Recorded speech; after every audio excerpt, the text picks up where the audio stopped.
Welcome to Taxidermy Truths, where we discuss the ins and outs of not only the taxidermy process, but the influences on the hunting community as a whole. With over 25 years in the wildlife and taxidermy industry, I host open conversations with artists, experts, and industry giants.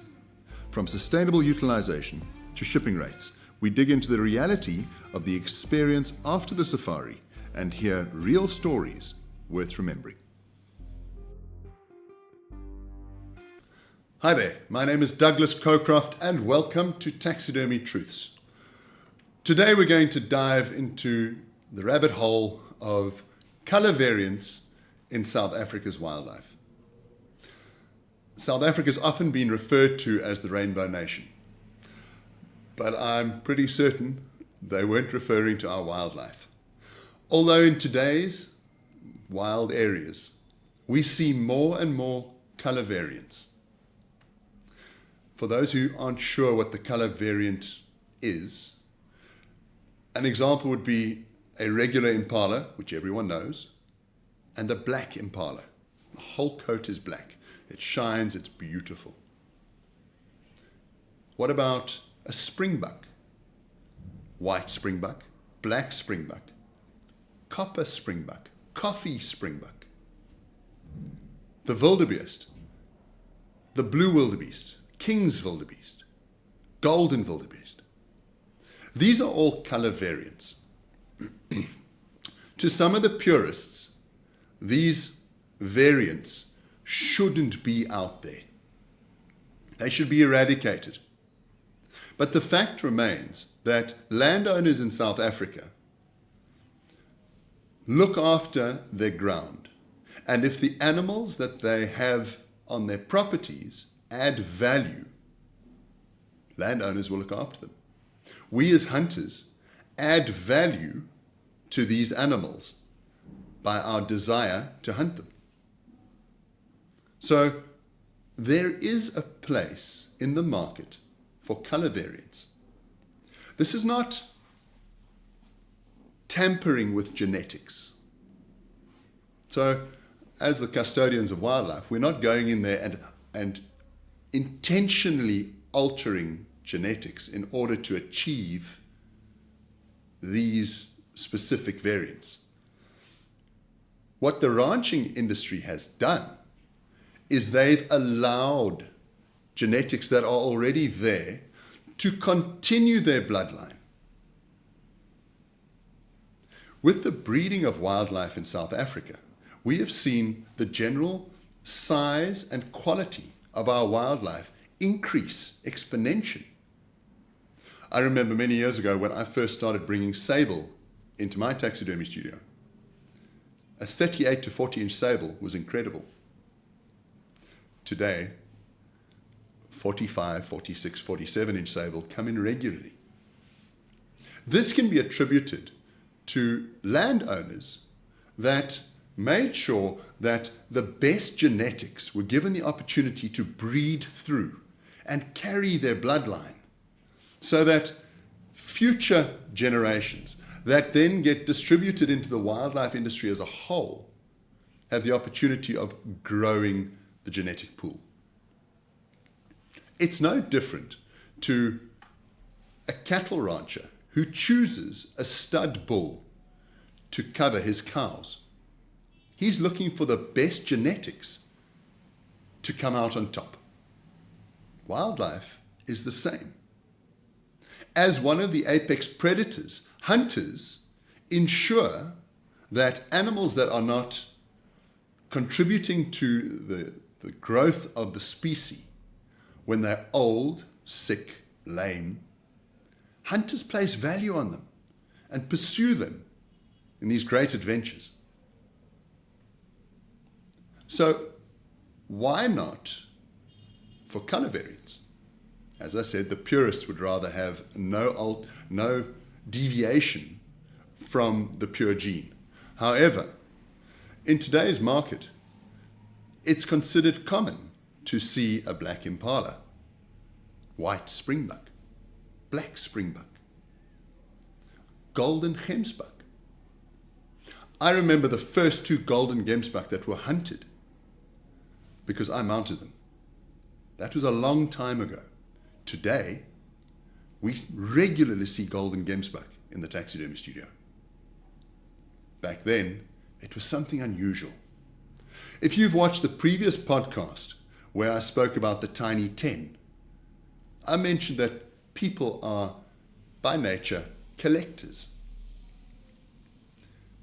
These are yet more species that entice hunters from all over the world to invest in our wildlife and pursue these adventures in South Africa. If we only had 5 species, once a hunter had completed the hunting of those 5 species, they'd look to other destinations. But the reason that the hunting model in South Africa has been so incredibly successful is that we have a huge variety that we can offer. South Africa can offer a multitude of experiences. As collectors, consider collecting the Springbuck slam, a common springbuck, a Kalahari springbuck, much bigger horns, black springbuck, white springbuck, copper springbuck, and now, which is becoming quite a regular occurrence, the coffee springbuck. Hunting each of these species presents a challenge. And reaching your goal of achieving those 5 only entices you and makes you more excited about the next challenge. So whether it's about being a purist and saying we shouldn't have those, or it's about being open to having multiple opportunities, the fact of the matter remains, we as hunters add value to wildlife.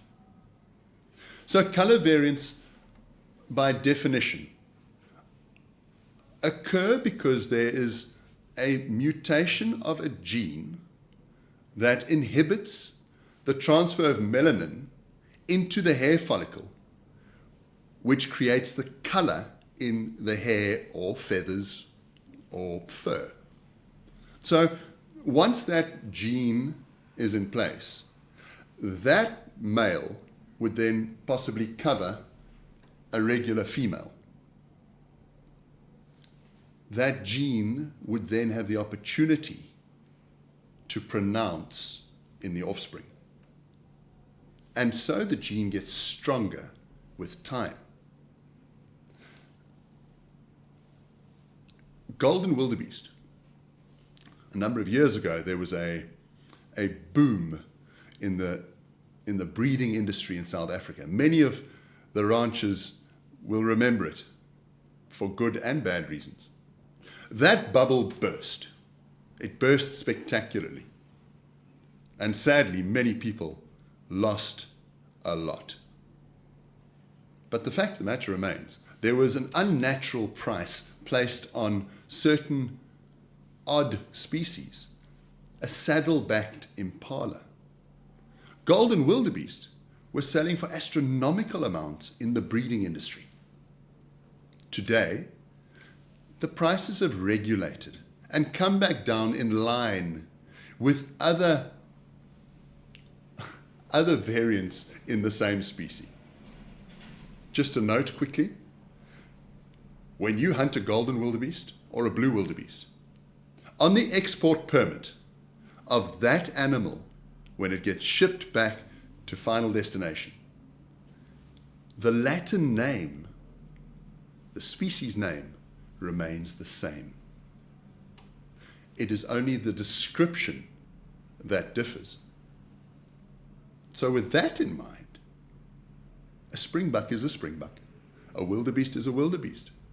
We're not crossing a blessbuck and an impala to get a hybrid. The gene lines and the species lines they're constant. There's no alteration. It's merely a gene that hasn't prevailed. The term for a whitening of an animal is called leucism, Leucism, leucism.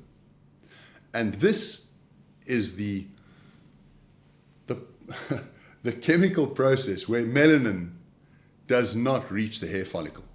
White lions, beautiful looking creatures. But very simply put, the melanin didn't get to the hair.